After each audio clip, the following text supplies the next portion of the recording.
Yo, what is going on, guys? I'm here.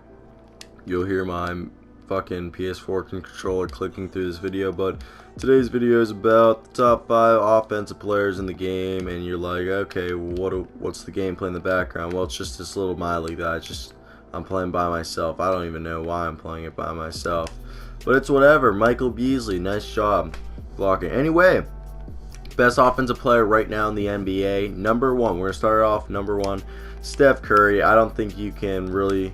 You could argue maybe Kevin Durant, but Steph Curry, this man literally shoots threes that are impossible. Where back 20 years ago, nobody would think that'd be a common day, like a shot that would be commonly used every fucking game multiple times, and he just makes it look like it's in his. That's his game. He makes his game around there. Then he has that floater layup where he throws it up.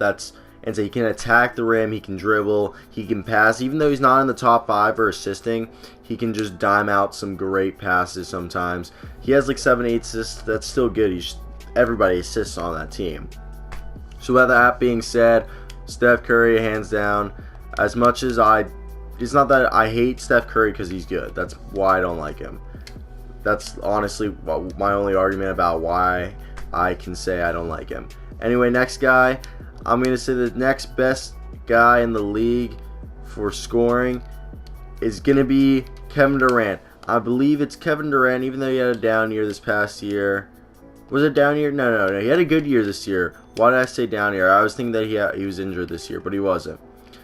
But he had a good year this year, and he's going to a team where it's an offensive superpower, and it's selfishless basketball. It's a team game. They're a real team. You know what I'm saying?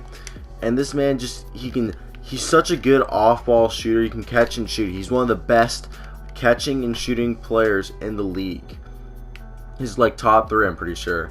And he just can make any shot on the floor. He can just attack the rim. He uses his size. He's just so elegant. Monte Ellis, nice job over there. Shout out.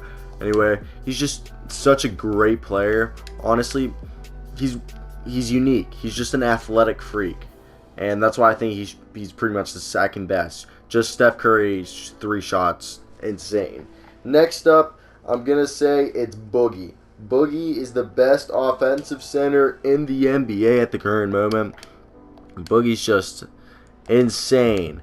He just plays so.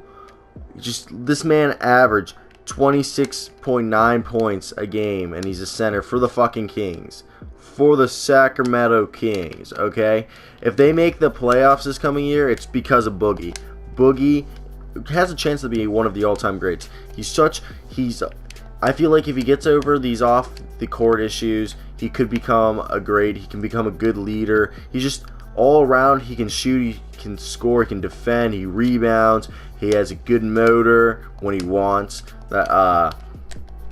He just has all the capability.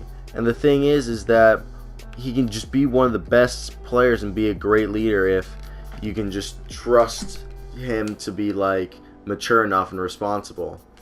But right now he's tearing up the league on the offensive side. Best center in the NBA currently, in my opinion. And next up is James Harden. James Harden has been phenomenal scoring wise. He kind of went down on the defensive side, but oh my god, James Harden puts the work in offense. He just can score, he can attack the basket, he can whip threes. He's left-handed, which I feel like gives him an advantage because there's a lot of left-handed players, but it's not as common as a right-handed. So it's just when you have this guy's open all the time, and he's just missing them.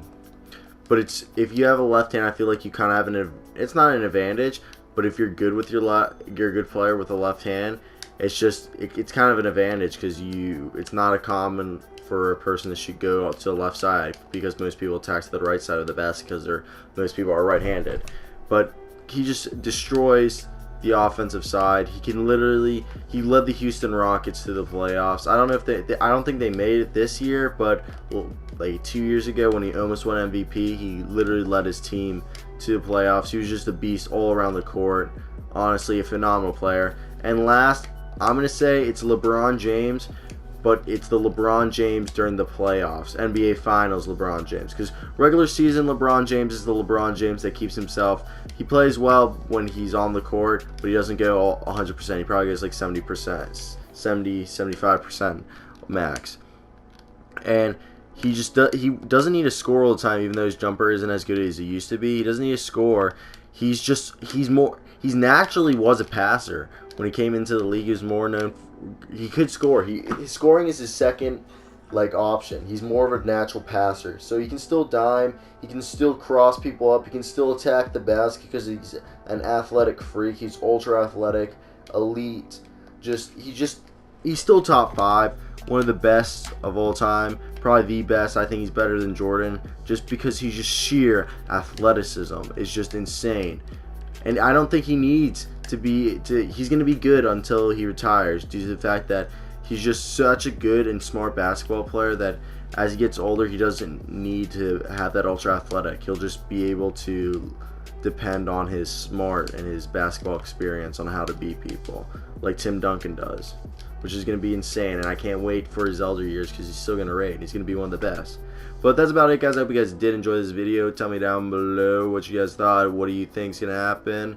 Or who's your top 5 offensive players? But that's about it. I hope you guys have a great day, because I know I will. Till next time, guys. Peace out.